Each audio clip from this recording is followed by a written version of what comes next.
আমার প্রিয়জনেরা, প্রভু যীশু খ্রিস্ট নামে আপনাদের সকলকে আমি জানাই অভিনন্দন।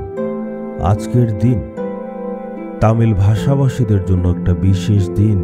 পোঙ্গল নামক একটা উৎসবকে সবাই আনন্দের সহিত মানায়। বাইবেলের মধ্যেও এটার উল্লেখ করা হয়েছে। ফসল কাটার উৎসব এই হিসাবে ওরা পালন করত। আজকের এই উৎসবে ফসল উৎপন্ন করার জন্য যা যা জিনিসের প্রয়োজন, জল, সূর্যের আলো, এইসব জিনিসকে রেখে পুজো করে।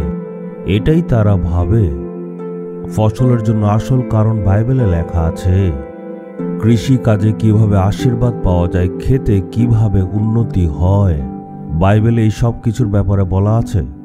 সবচেয়ে প্রথমে মানুষকে ঈশ্বর দায়িত্ব দিয়েছিলেন। তাদেরকে বলা হয়েছিল যে তোমরা ক্ষেতকে ভালোভাবে সামলে রাখবে। মানুষকে একটা সুন্দর দায়িত্ব ওই সময় ঈশ্বর দিয়েছিলেন, যাতে খেতে ফসল উৎপন্ন করে। বাইবেলে একটা এই ব্যাপারে খুব সুন্দর একটা পদ দেওয়া আছে, সেটা হচ্ছে যিশায়া 30 অধ্যায়ের 23 পদে। যখন তোমরা বীজ বপন করবে, প্রভু পরমেশ্বর তখন সেগুলিকে বৃদ্ধি দানের জন্য পাঠাবেন বর্ষার ধারা এবং প্রচুর ফসল দান করবেন। অনেকে ভাবে যে ফসল উৎপন্ন করার জন্য যেহেতু জল আর বৃষ্টির প্রয়োজন, তাই তারা সেই জল আর বৃষ্টিকে আরাধনা করে। সূর্যের আলোর প্রয়োজন, তাই তারা সূর্যকেও দেবতা বানিয়ে পুজো করে। কিন্তু এই সূর্যকে কে সৃষ্টি করেছে?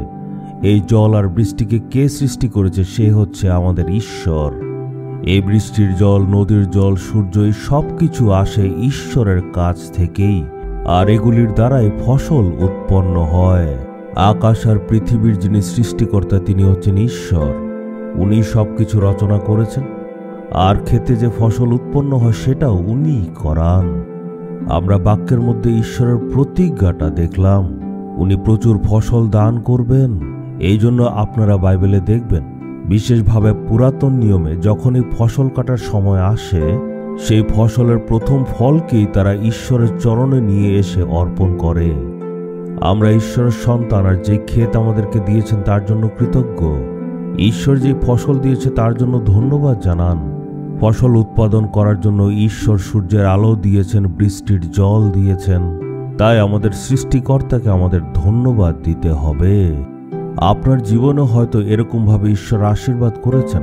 আপনাকে বড় জমি দিয়েছে, ক্ষেত দিয়েছে, বাগান দিয়েছেন। এই সব আশীর্বাদ ঈশ্বর থেকেই আসে। ঈশ্বরে আমাদেরকে এইসব জিনিস দান করেন। ঈশ্বর আমাদেরকে ভালো ফসল দিয়েছে, ফসলের জন্য বৃষ্টি দিয়েছেন। এই সব জিনিসকে আপনি স্মরণ করুন আর ঈশ্বরকে ধন্যবাদ দিন। কিন্তু আপনি বলতে পারেন, আমি তো খেতে কাজ করি না, আমার তো ক্ষেত নেই, আমি তো চাকরি করি, আমি তো ব্যবসা করি। কিন্তু মনে রাখবেন, যে কোনো দেশে কৃষিকাজ না থাকলে সেই দেশে কোনো খাদ্য দ্রব্য থাকবে না। যে দেশে কৃষকরা পীড়িত আর শোষিত, সেই দেশকে ঈশ্বর অভিশাপ দেবেন। তাই প্রার্থনা করতে হবে। তাই আমাদের দেশের ক্ষেতগুলির জন্য আমাদের ঈশ্বরকে ধন্যবাদ দিতে হবে, আর ফসল উৎপাদনের জন্য উনি যা যা করেছেন সেগুলি স্মরণ করে ধন্যবাদ দিন। আজকের দিনে যখন আপনি ফসল দেখেন, ঈশ্বরের আপনি স্তুতি করুন।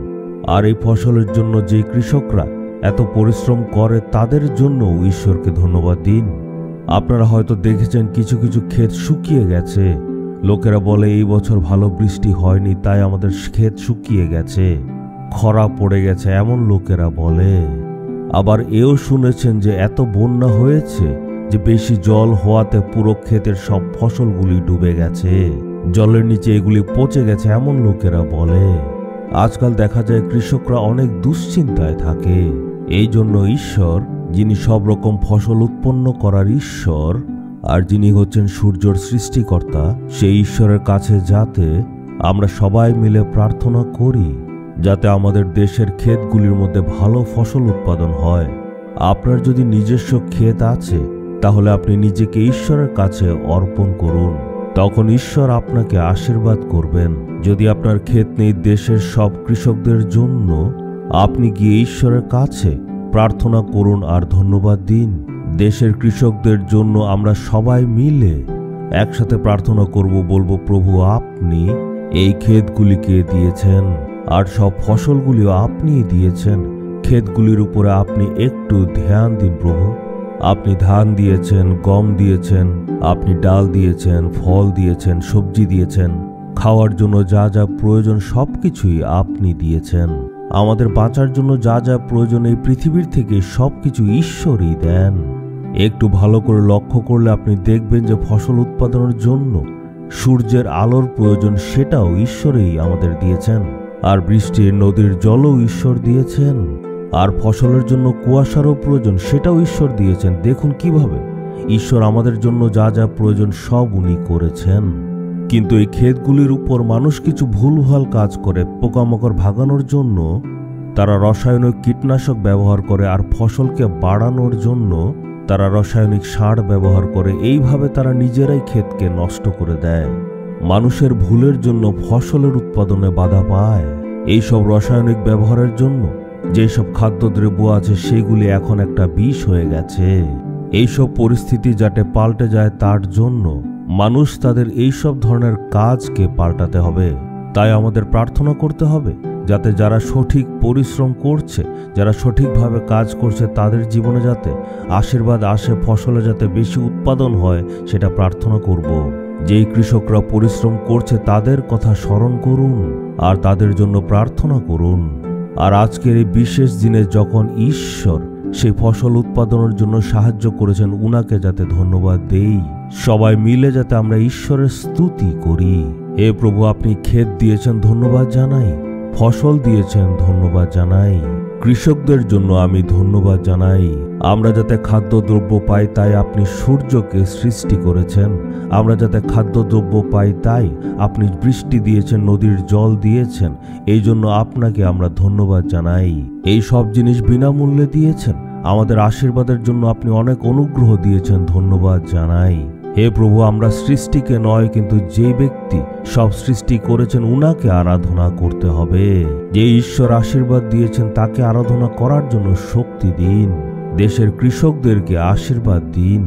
ক্ষেতকে আপনি আশীর্বাদ দিন, ফসলকে আশীর্বাদ দিন। সেই সব ফসল দ্বারা যাতে মানুষের জীবনে আশীর্বাদ আসে। প্রভু যীশু খ্রিস্টের নামে আশীর্বাদের জন্য প্রার্থনা করি পিতা। Amen, amen.